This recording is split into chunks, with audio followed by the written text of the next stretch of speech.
Ayan, sama-sama po tayong i-induct sa presensya ng Panginoon ngayong umaga.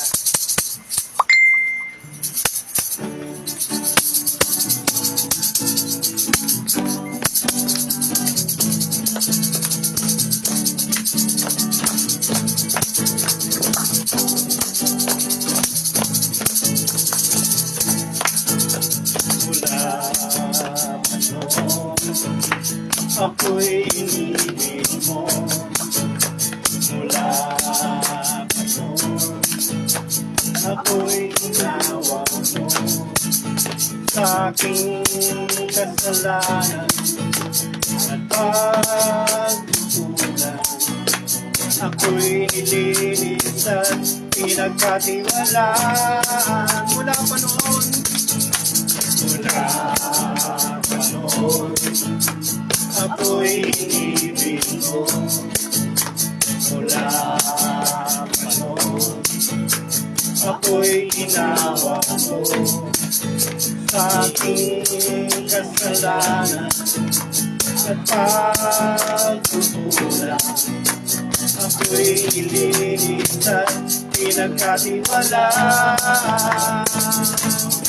Iindak sa iyong presensya, sisigaw ng hallelujah, kay buti ng ating Diyos.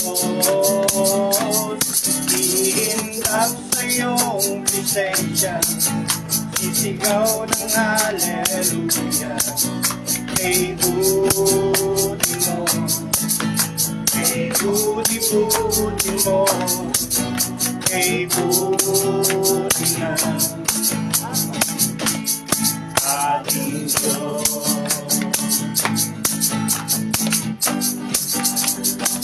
Mula pa noon, ako'y inibig mo. Mula pa noon, ako'y ginawa mo sa aking kasalanan at pagkukulang. Ako'y ilinis at pinagkatiwalaan. Iindak sa iyong presensya, sisigaw ng hallelujah, kay buti ng ating Diyos.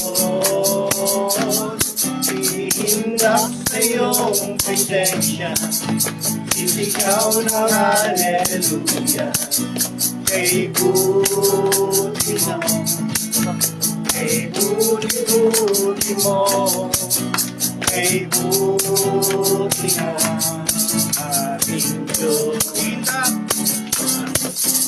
Iindak sa iyong presensya, sisigaw ng hallelujah, kay buti ng ating Diyos.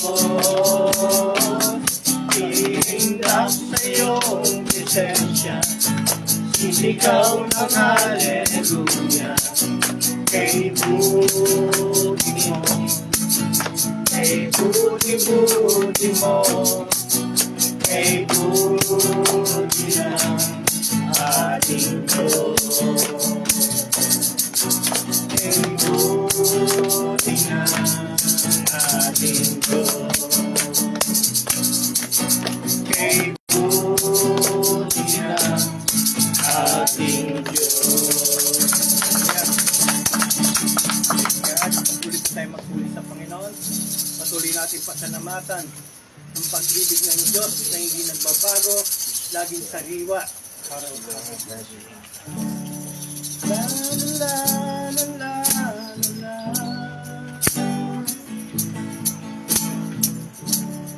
La la la la la la.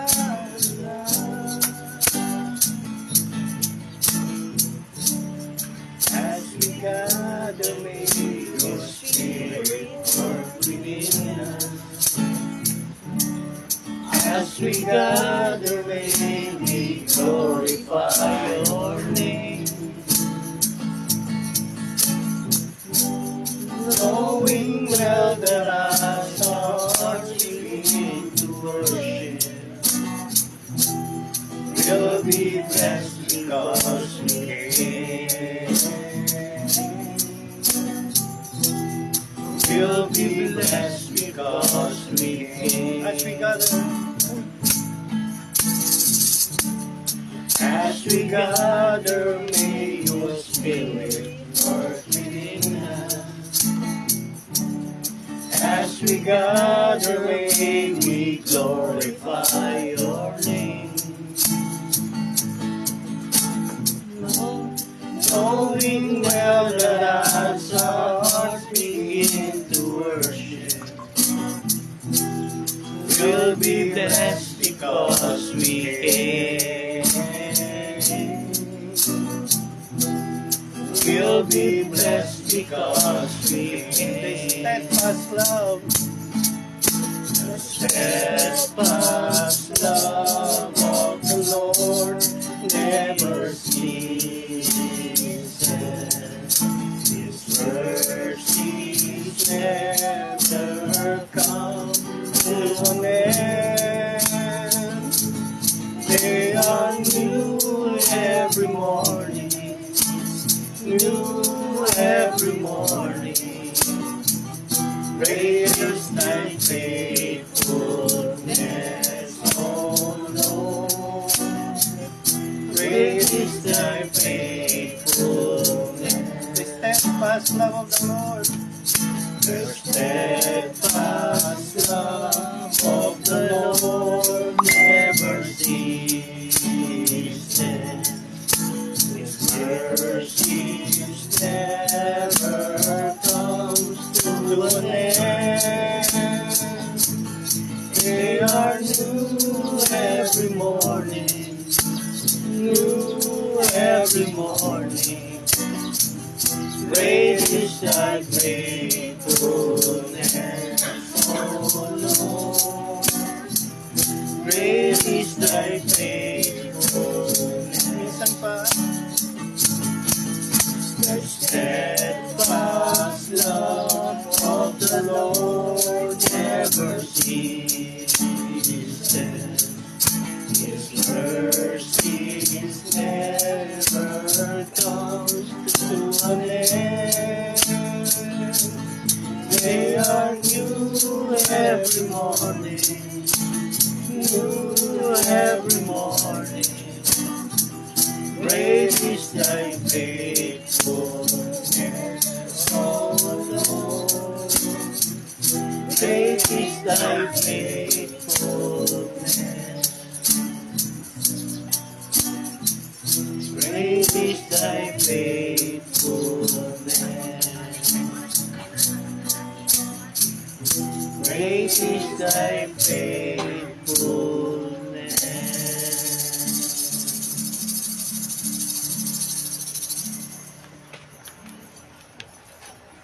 Tayo po'y manalangin. Purihin ka, Panginoon, aming Ama. Patuloy po kaming nagpapasalamat muli sa kaloob yung araw dito sa aming buhay.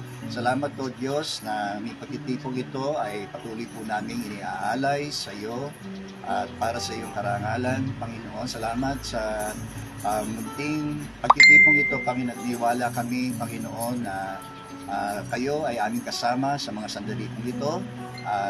Kung kami man ay mayroon pong bahay dumi sa karumihan, kasalanan man, O Diyos, ay kami po ay nagpapalinis po sa iyo, Panginoon. Patawarin niyo po kami sa lahat ng aming mga pagkukulang, mga kasalanan, mga nagawa, Panginoon. Bigyan niyo po kami ng isang puso, Panginoon, na malinis sa mga sandali pong ito, alang-alang sa iyong anak na si Jesus na namatay, alang-alang po sa aming mga makasalanan, Panginoon. Kaya naman, Lord, sa iyo namin pinagkakatiwala mga sandali pong ito, patuloy po kayong mangusap sa pamagitan ng iyong mga salita. Kaya po ito'y tumimo, Panginoon, sa aming mga puso, Panginoon, at kami ay lalo pong lumalim, Panginoon, sa aming pong pagkakilala po sa iyo, Panginoon. Salamat pong muli. Ito pong aming panalangin sa pangalan ni Jesus. Amen. Amen. Amen.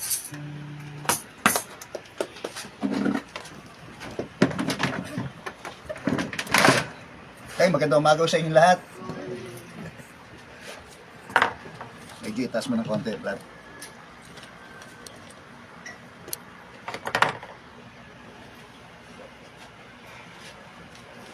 Okay, pag-usapan mo natin ngayon ay patungkol sa paghihintay no? Alam natin itong salitang ito ay wala sa bokabularyo ng mga taong mainipin. Tayo po ba ay mainipin? Yan ang likas sa tao, no? Kapag ayaw ng matagal na naghihintay, ano po, kaya nga siguro, kaya ang gusto ng tao ay yung instant, no? Immediate na agaran, no? Instant, agad-agad na solusyon, lalo na kung tayo po ay dumaraan sa mga problema ng buhay. Ano ho, yan. Lalo ko yung mga Israelita, nung sila po ay patungo roon sa lupang pangako ng Diyos, ay nainip sila, no? Kaya sila ay nagreklamo, patuloy silang nagreklamo dahil doon sa hirap na kanilang tinitiis. Gayong ito ay sandali lamang sana, no? Alam nyo kasi kung sila po ay maglalakbay mula roon sa labas ng Ehipto, no? Yung pong Horeb hanggang doon sa Kadesh Barnea, yun po yung bungad ng lupang pangako ng Diyos ay 11 days of travel lang, no? Subalit dahil sa kanilang pagtataksil, no? Sa hindi nila pagsunod sa kautusan ng Diyos at di pagtitiwala sa Kanya, no? At dagdag pa rito yung kanilang mga naging pagrereklamo dahil sa hirap, dahil sa matagal na hirap na kanila pong pinagdaraanan ng kanilang paglalakbay. Gayong sila ho ang may dahilan kung bakit ho sila nagtagal sa kanilang paglalakbay. So, ang paghintay para sa kanila ay no, ay isang bagay na napakabigat na gawin. Pero sa ganang ating bilang mga Kristiyano, mahalaga na itong paghintay natin ito, lalo na sa pangako ng Panginoon sa kanyang muling pagparito, ay hindi ho natin dapat kainipan. Ano po? Dapat ito ay hinihintay ho natin ng meron pong antisipasyon, no? Nang meron pong pananabik na tayo po ay kanyang pinangakuan, kukunin niya ho tayo, no? Sinabi niya sa kanyang mga salita, ang pagbabalik ng Panginoon ay matutulad sa isang magnanakaw. Ang magnanakaw ho ay hindi natin alam kung anong oras at sandali na siya po ay darating. At ang kukunin niya lamang, pangalawa, ay kukunin niya lamang ay yung pinakamahalagang bagay po sa kanya. At naniniwala po tayo, kung meron man pong pinakamahalaga sa Panginoon sa kanyang muling pagparito, ay tayo pong kanyang mga tinawag sa kanyang iglesia. Kaya nga, sabi roon sa unang Tesalonica, at maghintay sa kanyang bugtong na anak na magliligtas sa atin sa darating na poot ng Diyos. No? Tayo po nakapaloob dito sa panahon ng kahabagan po ng Diyos at alam mo natin na ang kapanahonan ito ay magwawakas kapag ang salita ng Diyos, ang mabuting balita ay naipangaral na sa lahat ng bansa. Kaya wala na ho may dadahilan ang sino mang tao na hindi ho niya napakinggan ang mabuting balita. No, hindi na ho lingid sa atin sapagkat ang salita ng Diyos ay laganap na halos, no? Nasa buong kasuluk-sulukan ng daigdig na ito. At sinabi roon na kapag ito'y narinig na napakinggan ho ng lahat, ay saka darating daw po ang wakas. At pagkatapos po noon, papasok ang daigdig sa panibagong panahon. Ito yung sinasabi ng mga mag-aaral ng Biblia, yung panahon ng poot ng Diyos, no? Na kung saan ay ibubuhos ng Diyos ang kanyang poot dito po sa sanlibutan sa pamamagitan ng Antikristo, no? Tayo po ay magbantyag, no? At makibalita ho tayo sa mga nangyayari sa hindi lamang ho sa ating bansa kundi doon sa mga ibang bansa, no? Na kung saan ito'y sumisentro doon sa bayang ng Diyos, ang kanyang bayang Israel. Okay? O, balik na tayo rito. So, kapag sinabi ng Diyos maghintay, maghintay. When God says, wait, you wait. Okay? Ganun mo Kapag sinabi ng Diyos na maghintay tayo, maghintay po tayo. Gamitin ko po yung salitang wait, no? Yung acrostic na salitang ito sa apat na mahalagang bagay na nakapalo po rito sa atin mong paghihintay. Una, yung W. Okay, sabi rito, walk in His timing, no? Lumakad tayo ayon sa kanyang kapanahunan. No? At alam natin, God's timing is always perfect, no? Ang kapanahunan ng Diyos ay lagi pong ganap po yan. Kaya nga siya po ang may akda at nagtatakda ng mga kapanahunan. Ayon din doon po sa Ecclesiastes chapter 3, lahat daw ng pangyayaring nagaganap sa daigdig ay ayon sa itinakda ho ng Diyos. So, yun ay mahalagang bagay na dapat nating tanggapin ang katotohanan ito na ang Diyos ay hindi lang siya ang may akda ng kapanahunan, kundi siya rin ang nagtatakda ng mga kapanahunan. Okay, at alam natin, yamang siya po ay Diyos na ganap, no, at perpekto, at gayon din, ang kanyang ginawang ito ay tiyak na mangyayari ayon sa kanyang kapanahunan. Purihin po ang Panginoon. Kaya sabi rin doon sa Ecclesiastes, in His time, He makes all things beautiful in His time. Amen. No? Kaya tayo minsan dumaraan tayo sa maaring mga masalimuot na buhay natin dito sa daigdig. At yun naman sinabi ni Moses, ang buhay natin dito sa daigdig ay puno ng hirap at dusa. And later on, pumapano tayo dito sa daigdig na ito. Pero gayon pa man, no, yun ay bahagi ng proseso ng Diyos para tayo po ay kanyang bubugin, no? Kaya ang paghihintay sa kanyang pagliligtas, paghihintay natin sa kanyang muling pagparito ay bahagi, Panginoon, bahagi ito ng ating proseso ng Diyos sa atin, sa ating mga masama maaring karanasan dito sa daigdig na ito, sa kanyang pangako na ito ng kanyang muling pagparito. Purihin po ang Panginoon. Amen. Amen. Si Kristo ay babalik at babalikan ho tayo. Purihin po ang Panginoon. At yung mga tanda na sinabi ho niya ay very visible na ho. Ano ho? Talagang na tayo magmatsyag, no? Ngayon, yung mga kabataan sa pagsasaliksik nila ng mga pangyayari, itong personang ito, no? Itong si Epstein, no? Epstein files, no, itong tagurin na ito ng mga researchers, no, tungkol dito sa personang ito ay may malaking kinalaman sa kasaysayan, no, lalo na sa mga events na nangyayari po sa atin sa kasulukuyan at sa ating mga darating, no. Karami na ho dyan si Bill Gates, no, at yung pong Prime Minister ng Israel, no? Gayon din si Trump, no? Na isang pinag-consider natin yung mga makapangyarihan, mga bansa, yung mga leader na ito ay may mga kinalaman sa mga events, no, na mga nangyayari at mangyayari sa hinaharap.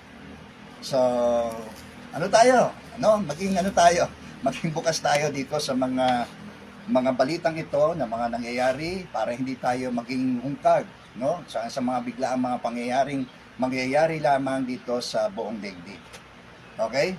So, naalala ko nung aking mapanood yung paganda doon sa alam ko, inapprove na yun, yung New World Order, no, nila Trump, no, at kasama yung mga makapangyarihan, mga bansa at mga leader na nagkaisa sila nitong tinatawag nilang New World Order na ito. Okay? So, yung katuparan yung sinasabi ng Biblia ay nakikita na natin ng mga nangyayari, no? Kaya, lagi tayong maghintay na lamang sapagkat dito natin nakasalalay ang ating pag-asa kay Kristo sa ating paghihintay sa kanyang muling pagparito. Purihin po ang Panginoon. Amen. Okay, letter A, no? Next letter A, yung A, align with His will, no? I-align natin ang ating mga buhay sa kanyang kalooban. Proverbs chapter 3 verse 5, sabi roon, trust in the Lord with all your heart and lean not on your own understanding, no?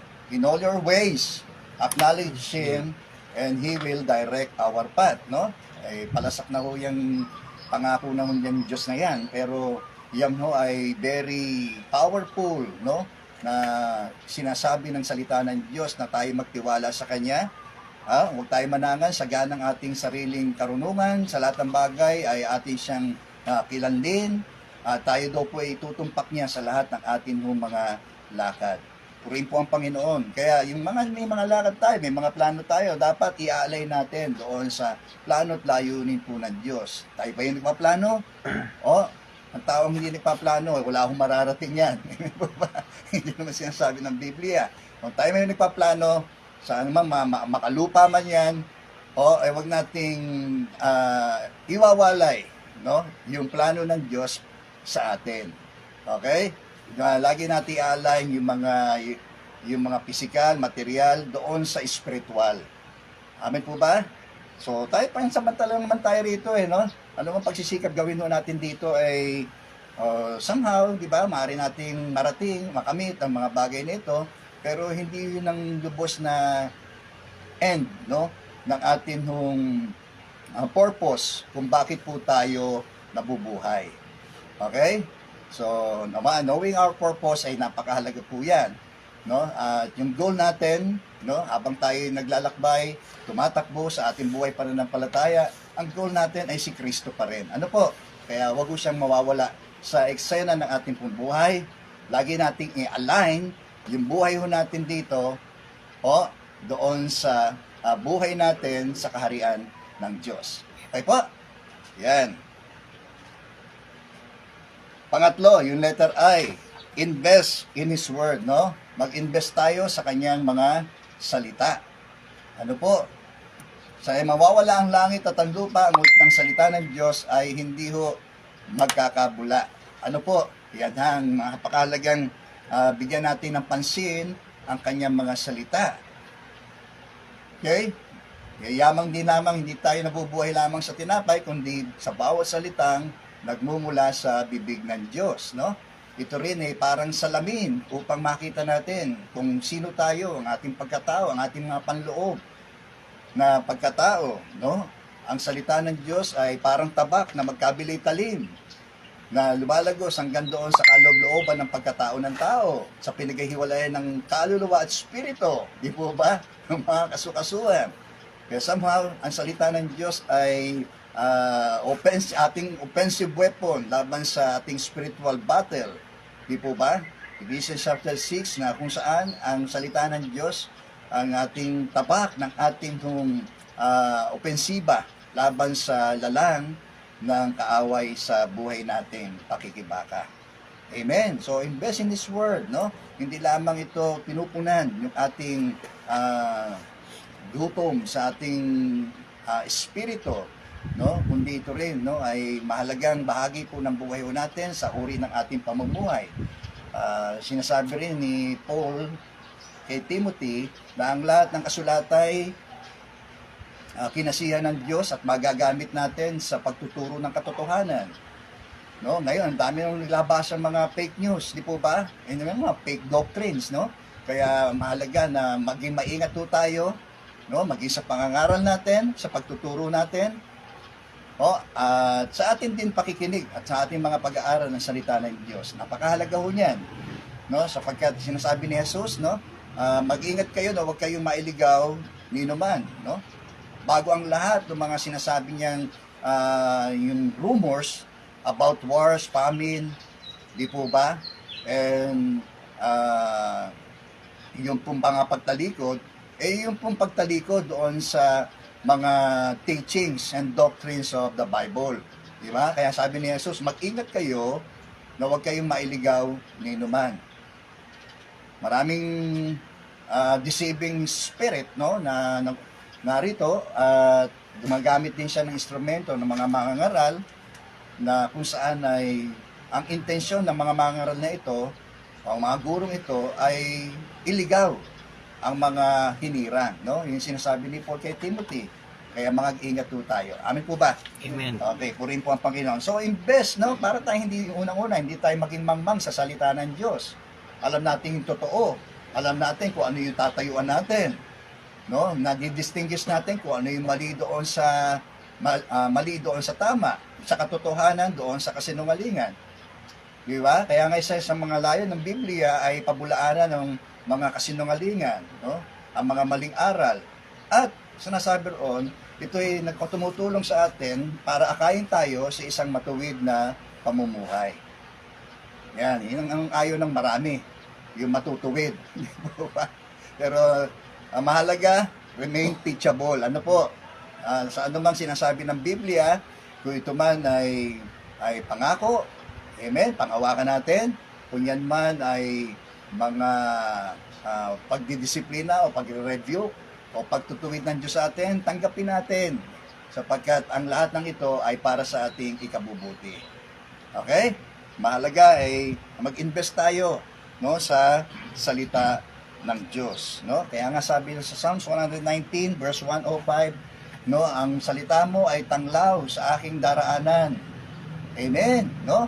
Ito ay siyang mag-guide sa atin, no, patungo roon sa buhay na inilaan ng Diyos sa ating buhay. Amen, no?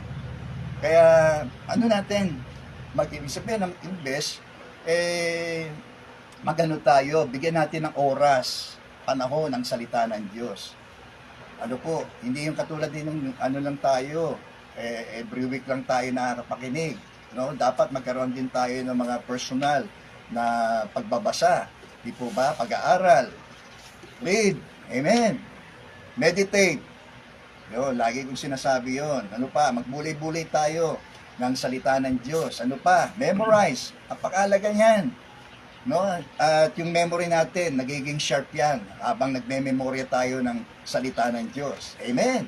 Ito po yan. Nakapagpapaasa ho yan eh. Yung lagi mong binabasa, lagi mong ninilay, no? At lagi mong sinisikap na memoryahin. Kaya lang talagang habang tumatanda tayo, memorya natin eh. Di ba? Ayan. Pero hindi naman maging dahilan yon para tayo po ay hindi magbasa, magmemorya ng salita ng Diyos. Okay? Kasi malaking tulong ho yan, no? Na sa panahon na meron tayong mga pagsubok, mga hamon sa buhay, no, ang salita ng Diyos ay napakalaking tulong po yan. Yung powerful, yung kaepektibohan nito ay atin nung ma-experience ho yan. Amen. So hindi lang natin malaman yung salita ng Diyos kundi ma-experience natin ito mismo sa ating buhay. Yun ang nais ng Diyos sa atin eh. Amen. So ano pa, study, pag-aralan natin. Di ba? Ang salita ng Diyos. Hindi yung kung ano-ano yung ating pinag-aaralan. Di po ba? Ito ang ating pag-aralan. And then, the most importantly, yung pong i-apply natin. Yan. Yung pagsasabuhay ng salita ng Diyos. O, sino nga raw po ba? Mabibilang sa mga taong matalino, sabi ni Jesus, sino nagtayo ng bahay doon sa batuhan? Yung mga nakinig at nagsagawa ng kanyang mga salita. Amen. No, ay matutula sa isang taong matalino na nagtayo ng kanyang bahay doon sa batuhan, dumaan yung unos, no? At bagyo. Amen. Ngunit hindi raw po nagiba sapagkat natatag sa isang matibay na pundasyon. Okay? God's word, no? Ang Diyos at ang kanyang mga salita ay isang napakatibay. Ano po? Oh, higit itong matibay. Subok na matibay, subok na matatag. Purihin po ang Panginoon. Amen. And last ay yung T. Trust His plan, no? Na pagtiwalaan natin ang kanyang plano. Okay? Yan. Sabi doon sa Jeremiah chapter 29 verse 11, di ba? Alam ko ang plano na para sa inyo, plans to prosper you, di po ba? Na kayo ay pagpalain. Ang plano ng Diyos ay pagpalain niya tayo. Okay? Sa lahat ng aspeto ng buhay. Amen. No? Yan no ang plano ng Diyos atin. Tingnan niyo po, simula nung tayo kanyang tinawag, lahat ng mga kayamanang spiritual tinanggap natin sa pamamagitan ni Kristo. Di ba? Kaya lagi tayong magpasalamat sa Diyos sapagkat yung plano niya, yung garantiya niya, isa sa kanya mga binigay ho sa atin, yung tatak ng Espiritu Santo. No? Ang sabi roon, ito ay bilang pagkilala na tayo po ay pag-aari ng Diyos. Yung tatak na yon. No? At isa pa, pangalawa, ito ay bilang garantiya na tayo po ay merong pang tatanggapin pagdating ng itinakdang panahon. Purihin po ang Panginoon. So, trust His plan, no? Pagkiniwalaan natin yung plano ng Diyos para sa atin, no? Doon, sa buhay na walang nandyan. Amen. Habang tayo narito, magtiis lang tayo. Huwag tayong tumulong sa mga Israelita na nainip tayo. Di ba? Sabi nga roon sa sulat ni Pedro, yung 1,000 taon, isang araw lang sa Panginoon. At yung isang araw sa Panginoon, 1,000 taon. Darating ang sandali, nalilibakin daw tayo ng mga tao. No, dahil sa si Kristo nangakong babalik, ba't hanggang ngayon hindi pa bumabalik? Inabutan ng kamatayan ng aming ninuno, hindi pa bumabalik. Yan. So, tayo nangahawakan doon sa pangako na yun eh. Amen po ba? May minsan talaga hindi tayo maintindihan ng mundo. Minsan sinusunod natin yung plano ng Diyos, minsan lihis doon sa plano at layunin ng tao dito sa mundo, talagang uusigin tayo. Kaya nga tayo nabubuhay sa isang kaharian na yung batas, katwiran, paraan ng pamumuhay, ay yun ang ating sinusunod habang tayo nandito. Okay? Amen po ba? Yun ang ating sundin. Amen. Para makapamuhay tayo ng nakalulugod sa Diyos. Trust His plan. No? Hindi mo hindi mo magbimintis. Ang whistle bomb, nagbimintis. Di po ba? Pero yung plano, layunin ng Diyos, mangyayari ito ayon sa kanyang plano, ayon sa kanyang kalooban, ayon sa kanyang paraan, His will, His ways, and His words. Di po ba? Yan. Yung 3 W's na yon, kapag natandaan natin, no? Ay ating patuloy na maangkin kung ano man itong sinabi ng Diyos sa kanyang mga salita, yung kanyang mga plano at layunin para sa atin na kanyang mga tinawag sa huling panahon ito. Okay? Mga kapatid, ano po? Manatili po tayo kay Kristo. Yan lang ho, manatili tayo sa kanyang mga salita. So sabi rin na ako nabasa, no, waiting is not a waste, no? Ang paghihintay ay hindi ho kasayangan, no? It is a season when God shapes our heart, no? Ito yung panahon na kung saan ay hinuhubog ng Diyos ang ating mga puso. Tingnan niyo po yun, ha? Ang ganda eh. Okay, and our path, no? Yun din ang ating pong mga daan. Hinuhubog niya yun. So, guys, every step, okay, our step with His Word, no? Ginagabayan niya tayo sa bawat hakbang sa pamamagitan ng kanyang mga salita. Purihin na po ang Panginoon. Amen. Hindi nyo nga ho yun. And, pang-apat, secure a perfect plan in our life. No? Siguraduhin, no? I-secure yung plano niya para sa ating mga personal na mga buhay na kanyang mga tinawag. Purihin po ang Panginoon. Kaya hindi po sa trust His will, trust His ways, and trust His word. Okay po? O, ulitin natin yung 4, ha? Yung salitang wait. Ano yung una?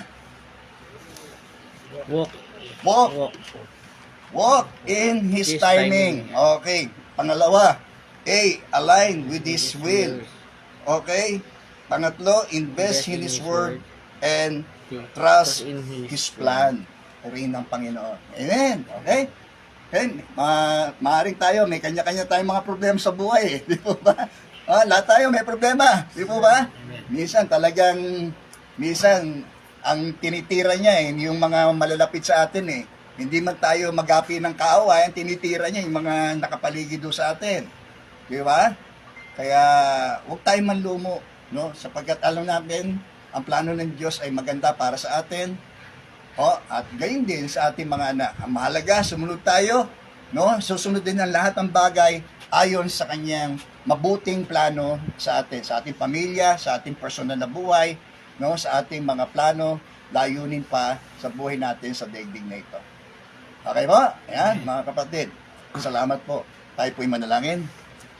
Ama, nagpapasalamat po kami sapagkat kayo ang Diyos na hindi ho nagbabago. Sapagkat kayo ang Diyos noon, ngayon, at magpakailan pa man, Panginoon. Maging ang iyong mga ipinangako sa iyong mga salita. Panginoon, mawawala ang langit at ang lupa, ngunit ang mga salita mo ay hindi po magkakabula, Panginoon. Kaya naman, may dahilan po kami upang maging masikap, Panginoon, sa amin pong paghihintay sa iyo, Panginoon, sa iyong pinangakong muling pagparito. Sapagkat alam namin ang katapusan ng aming pananampalataya kapag nahayag na sa amin ang aming pong inasahang makita, Panginoon. Ang pag-asa rin ay lubusang mawawala kapag nakamit na namin ang aming pong mga inaasahan. Salamat po, Diyos. Subalit, sinabi mo rin, ang pag-ibig ay mananatili magpakailanpaman. Nawa, O Diyos, ang pag-ibig namin sa iyo, Panginoon, ay magpatuloy na lumago.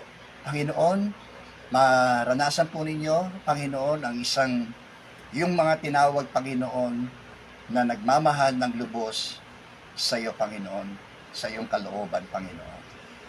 Kaya naman, Lord, salamat po sa aming mga paghihintay. Panginoon, tulungan mo kaming magtiwala lagi, Panginoon, habang kami ay naghihintay, Panginoon, sa magandang plano po ninyo sa aming buhay. Maaari ito'y naantala, Panginoon, o Diyos, subalit naniniwala kami, Panginoon, mangyayari ito ayon sa iyong perfect timing, Panginoon. You make all things beautiful in your time, Panginoon.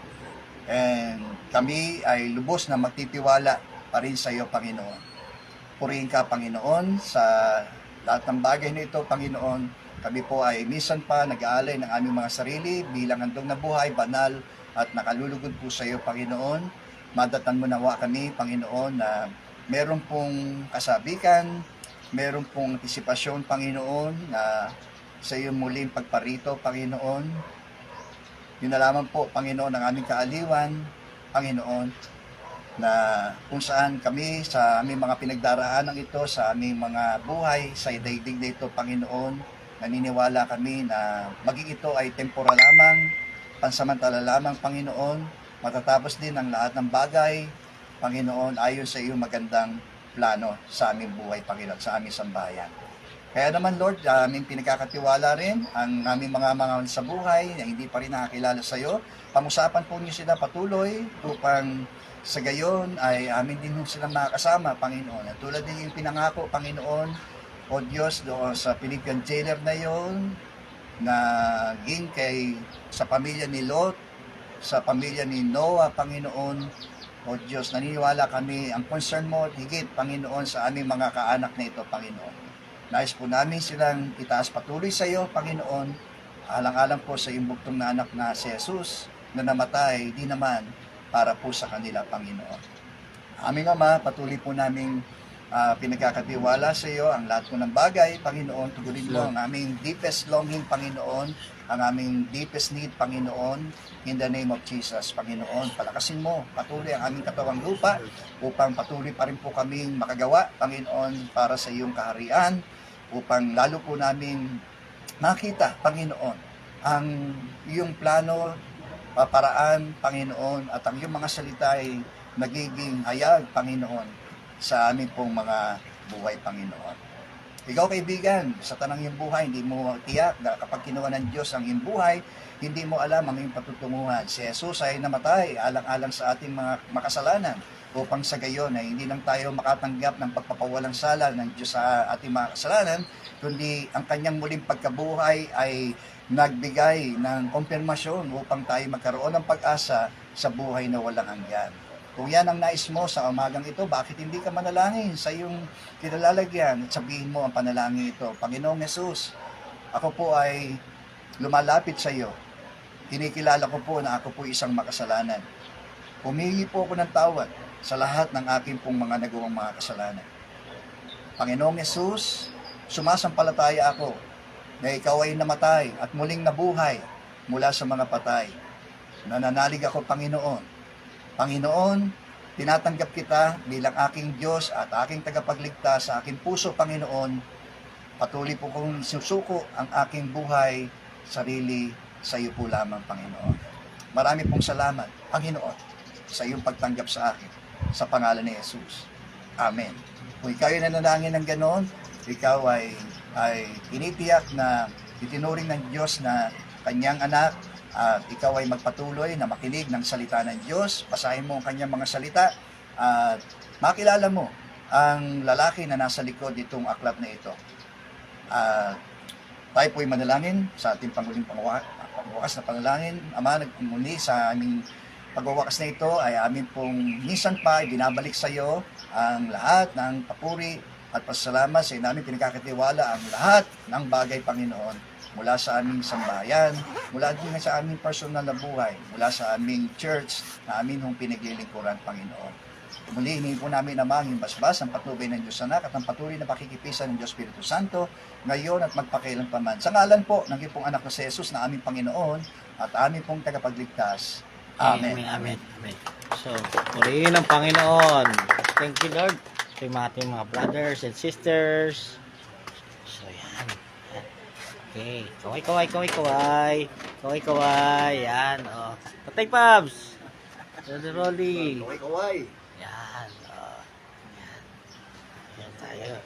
Siyempre, pwede bang wala ako dyan? Ayan. Okay, thank you.